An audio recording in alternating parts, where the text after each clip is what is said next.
into my recommendations for the week. So, first one is actually an indie comic. It is Bronze Star by Mike Barron, which is a guy that Niobe actually was trying to, I guess, cancel, according to his tweets, and didn't like that Mike actually has a book that's being published through Niobe's publisher.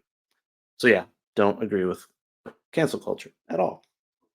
But anyways, this book was fantastic. And I'm not just saying that to, you know, fluff up Mike Barron, but I'm not a fan of westerns in general, really. I mean, I watched a lot of old like westerns, right? John Wayne and all of that when I was a kid because my grandpa, and my dad loved western movies, so I enjoyed the old fashioned western films. But modern films, comics, just never been attracted to westerns. But I was like, you know what? I'm gonna find out if Mike, as a writer, can actually provide me something that I would enjoy as a western. Because you know what? If someone can interest me or entertain me in a genre that I'm not interested in, then that means they're a really good writer. And Mike is a really good writer. So this book, it had fantastic pacing and a fantastic storyline. Had a nice, supernatural twist to it, and just a really smooth mystery to the story throughout the entirety, where you're really trying to, you know, kind of figure out some of the clues that are dropped, throughout the book, and you just really want to know what's going on with this werewolf and this mysterious creature that they call the Volcrum. And so, yeah, you're intrigued throughout the whole story to figure out what's going to happen. And it just had some really fun humor as well throughout it. And the art was really, really good. It just was really traditional, looked old fashioned, right? It really fit the style of, being a Western. I had some really good pinup pages and art as well, but uh, yeah, just gnarly looking wolf, werewolf throughout the story. And yeah, I just did a fantastic job with the art, the colors, and the story. And like I said, not a fan of westerns, but Mike was able to do such a good job to where I actually really enjoyed the book, and I hope there's another one. I'm not sure if it's a standalone or not, but yeah, fantastic book. Highly recommend folks check it out. Even if you're not into westerns, definitely check it out. And I have a couple of his Nexus books to read soon, so definitely excited for those. But again, this is a guy right here that is putting out books as an indie that are better than a lot of what the mainstream is putting out.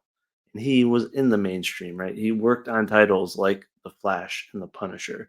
This guy knows what he's doing. So definitely go check that out. So that's my indie comic recommendation for the week. My mainstream or legacy comic recommendation for the week is The Dark Knight 3, The Master Race. Of course, I absolutely love anything that Miller does essentially, but his Dark Knight run was just absolutely prime. Um, Dark Knight Returns I'd say that is my favorite comic of all time, at least at the moment. Dark Knight Strikes Again was really, really good. It had a lot more characters thrown into it, right? He was, expanding into the universe of characters with DC, but his introduction to the question and some of the inner monologue and dialogue that the question was involved in was just awesome. And there were some just brutal scenes with how he left his mark on Lex Luthor and all of that. A really good introduction to Lex in that. But the Master Race though was a really nice buttoning up of that saga essentially. And in Dark Knight Returns, you have where basically Batman and Superman are at odds. Superman is too much of a Boy Scout, right? He is the lapdog of the American government. He's not necessarily thinking for himself and doing what he thinks is best for humanity. He's more concerned with keeping things calm politically. Whereas Batman, of course, is a true vigilante. he doesn't give a shit what the government thinks. He's trying to do what's best for people and for the city of Gotham. But what was really great about the Master Race is it did a good job reconstructing Superman and putting him in a proper final form, right? Where he is all about just protecting humanity, thinking independently, and working closely with Batman to do what's best. And he's choosing humanity over essentially the evil Kryptonians and their pseudo god that's trying to take over the Earth. And it did a really good job of bringing Carrie or Batgirl into, Batman bring or Batwoman bring her into form, and having her really take that mantle over essentially. And you can just see her turning more and more into the Dark Knight, in terms of just being willing to do whatever it takes to get the job done, and stand up for humanity. And yeah, they did a really good job too with Hal Jordan and the Flash and the Atom, and it was just a really good buttoning up of that storyline, and some fantastic art. Right, had Adam Kubert throughout it, and a lot of great scenes with Laura and the expanded family of Superman. But just an absolute awesome book. So highly recommend this, of course. Anything that Frank Miller has done, but especially his Dark Knight run, definitely check that out. And then our final item would be a mainstream TV show. So I would assume most people have heard of this show. If not, well, you're welcome. Peaky Blinders. This is, in my opinion, the best Netflix show ever to be created. With Stranger Things probably being a decently close runner up. But there is going to be a movie. I think it does come out this year. I think they're going to have it in theaters, I hope. But this show did such a job in recreating that time period.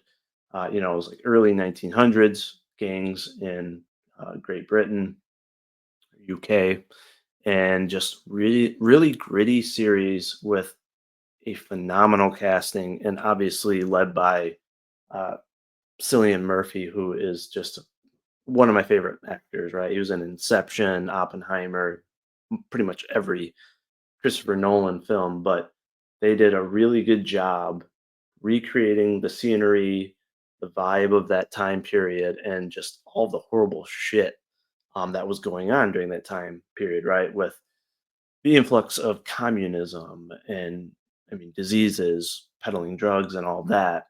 Obviously, it's morally gray characters, right? It's not like a vigilante show or anything that's gonna, I guess, give you good feelings, but it's highly entertaining. There are some scenes that are a little over the top violence wise and sexually and all that, but they do such a good job on the storyline and the character arcs that, in my case, I'm going to overlook, some of those aspects that I'm not a fan of. But I think there was around 7 or so seasons, and they keep you intrigued throughout every season. There's a lot of great build-up from season to season, and highly, highly recommend this show.